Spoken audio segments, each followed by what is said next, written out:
Woman who takes in abandoned kittens discovers most unusual traits.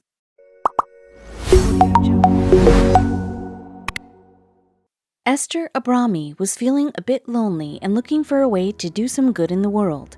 For her, the answer to both problems was simple: foster a cat.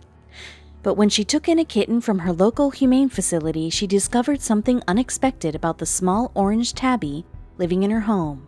Esther's been a long-time volunteer at local animal shelters near her hometown, even helping them outside of her volunteer time. When they have too many cats to look after, I offer my help as a foster family, Esther said. One day she got a call. An animal shelter in Meirieu, France, named La Feline Meirieu, asked Esther for a little help fostering. A little orange tabby named Petite Rose needed somewhere to stay. His name means Little Pink in French, and Esther was drawn to his story. This cat was abandoned by his previous owners, who could not be bothered to look after the kittens. Esther said, La Feline took them in and found foster families to care for them. Petite Rose was only a month or two old at the time Esther took him in.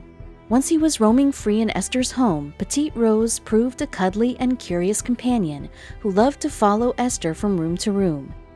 The kitten even started showing interest in Esther's unique profession.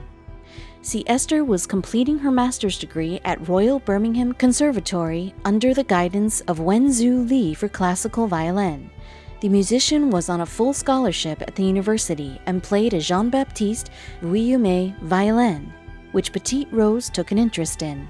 Every day, Esther practices her craft for 4 hours. But the little kitten, of course, hadn't been exposed to much music at all in his short life. When he heard the sounds emanating from the instrument, his ears perked up.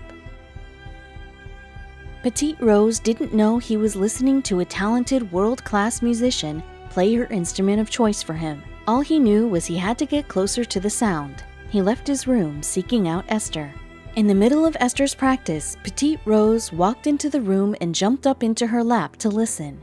After sniffing the violin first, of course, he snuggled into her lap as Esther continued to play. Immediately, she felt a bond. From the start, he was very cuddly and wanted to nap with me. Once he got more comfortable, he would follow me into every room, including the one where I practiced my violin, Esther said. But Petite Rose did more than listen. Petite Rose often fell asleep listening to the music, sometimes remaining on Esther's lap or crawling into the violin case instead. If you have a cat, it's a rule that they'll always sleep where they don't belong. Soon, the cat appeared at practice more frequently. He seemed to like the violin, Esther said. Every time I played, he would come over and sit on my lap. Eventually, he was so comfortable that he would crawl on my shoulder while I played. Still, there was a problem in the relationship. Because she was a working musician, Esther traveled a lot. She didn't have the stability to take on the responsibility of pet ownership. She would have to break up the band and find him a forever home.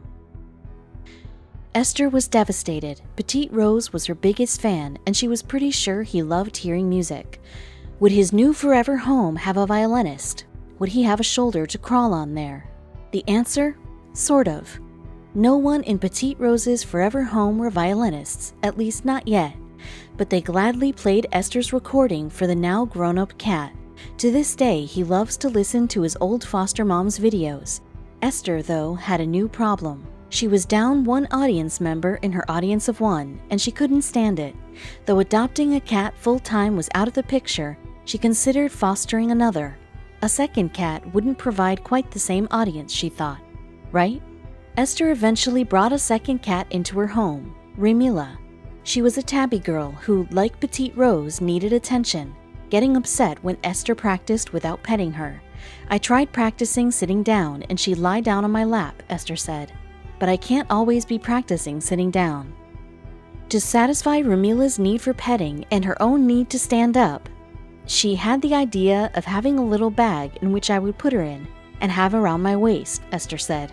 But would it work? Never did I think she would absolutely love hanging in there, Esther said.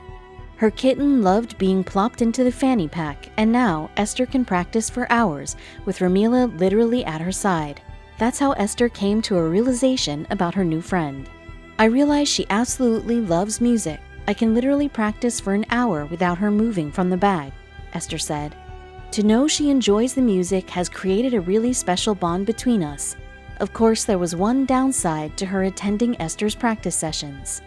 It definitely makes my practice session more enjoyable, although I sometimes find it hard to concentrate, seeing how cute she is sleeping in the bag," Esther said.